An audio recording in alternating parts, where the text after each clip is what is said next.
Hey everyone, and welcome to This Explainer. Today, we are diving into a massive topic that literally touches almost every single part of our daily lives. We're talking about how globalization connects our world through media. Just think about it for a second. The apps on your phone, the movies you stream, the music you're obsessed with right now. We are all part of this deeply interconnected global media landscape. But what is this actually doing to our cultures? Are we all just kind of blending into one uniform group, or are we creating something totally new? Well, that is the big debate we're unpacking today.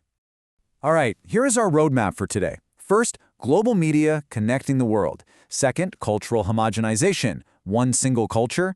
Third, cultural hybridization, blending the global. And finally, number 4, the dynamic glocal reality. Let's get right into it. Section 1. Global media, connecting the world. Okay, so it's a simple question, but it hits right at the heart of what we're talking about today. Are we all watching the exact same thing? Because, if billions of people around the globe are consuming the exact same movies, the same fast fashion trends, the same viral social media formats, we really have to ask ourselves, does this global media create this beautiful sense of human unity, or is it slowly erasing our unique, local cultural identities? Section 2. Cultural homogenization. One single culture? Let's start by laying down a clear definition: cultural homogenization. This is basically the process where local cultures become increasingly similar, all thanks to the heavy influence of global media. And in sociology, this is very often tied to Westernization or Americanization. Essentially, because global media exposes so many different communities to the exact same content, distinct local cultures just naturally begin to look, act, and consume in a very similar way. So how does this actually happen? Well, first off, the global media industry is heavily dominated by a few massive Western conglomerates. We're talking about the absolute giants: Disney, Warner Bros., Netflix. And because they control so much of the global production and distribution, they naturally end up exporting Western ideals. Their specific ideas of success, beauty, and consumption, pushed right through their films and advertising. And the result? Audiences worldwide end up sharing the exact same cultural products, building up this highly standardized global culture. To really grasp the academic side of this, we've got to look at the Marxist perspective. Marxists argue that cultural homogenization is really just a reflection of cultural imperialism. Now, this is a form of ideological domination where Western nations are essentially imposing their values onto others. From this viewpoint, the media is basically acting as a tool for capitalist expansion. It pushes consumption and it reinforces global inequalities. Critics here warn that this whole process ultimately leads to a tragic loss of cultural diversity, and it severely marginalizes non-Western voices. Let's ground this theory in some everyday reality, right? Take Marvel films. They are absolutely massive global blockbusters, but they heavily promote Western concepts of individualism and heroism to a worldwide audience.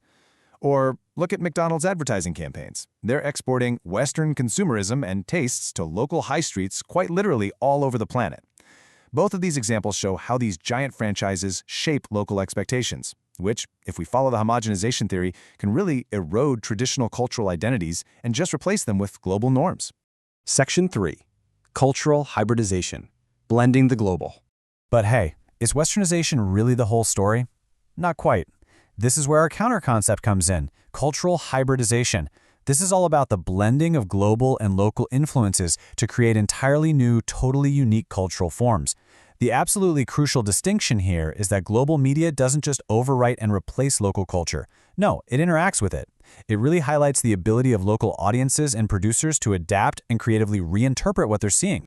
The big mechanism here is that global content gets creatively reshaped by local cultures. And this produces what sociologists love to call glocal media, products that have this massive global reach, but a very specific localized expression. Think about walking into a McDonald's in India and ordering a Makalu Tikki burger. That is a brilliant example of a huge global brand being creatively reshaped by local culture and tastes. It fundamentally views you, the audience, not as a passive sponge just soaking up Western ideals, but as an active participant who reinterprets media through your own unique cultural lens.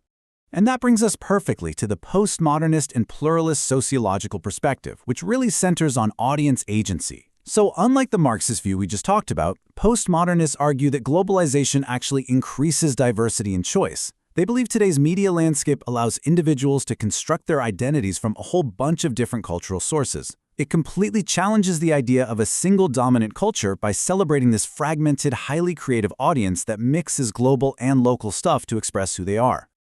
Just look at Bollywood cinema. It successfully borrows all these slick Western cinematic techniques and production values, but it fiercely holds on to Indian cultural themes, music, and deeply rooted values. Or take K-pop. It blends Western pop music aesthetics with the Korean language and very specific local performance styles.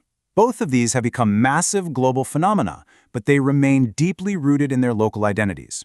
They are literally perfect examples of hybridization in action. Section 4. The dynamic glocal reality. Let's quickly pull these theories together. Homogenization aligns with the spread of a uniform culture, think fast food and the Marxist critical view. On the flip side, hybridization focuses on the mixing of cultures, like K-pop and TikTok trends, seen through that postmodernist, pluralist lens. And here is the ultimate takeaway. These two concepts, they are not mutually exclusive. They're actually happening simultaneously. While global corporations are absolutely pushing homogenization through mass production and aggressive marketing, local cultures are constantly adapting, resisting, and reinterpreting those influences to produce these amazing hybrid outcomes. So it's not a one-way street. It's this constant dynamic push and pull between global forces and local interpretation. For those of you studying AQA sociology, this dialectic debate ties directly back to your syllabus. It evaluates exactly how globalization impacts identity, diversity, and cultural power. It connects straight to broader theories about media ownership versus audience control. And most importantly, it asks us to balance the very real risks of cultural domination with the vibrant celebration of audience resistance and creativity. So I want to leave you with this somewhat provocative thought to chew on next time you pick up your phone. You are participating in this global media dynamic every single day. So, when you scroll today, who truly holds the cultural power? Is it the massive global platform feeding you the content, or is it you, the active audience member, reinterpreting it? Thanks so much for joining me for this explainer. Keep asking those big questions, and I'll catch you next time.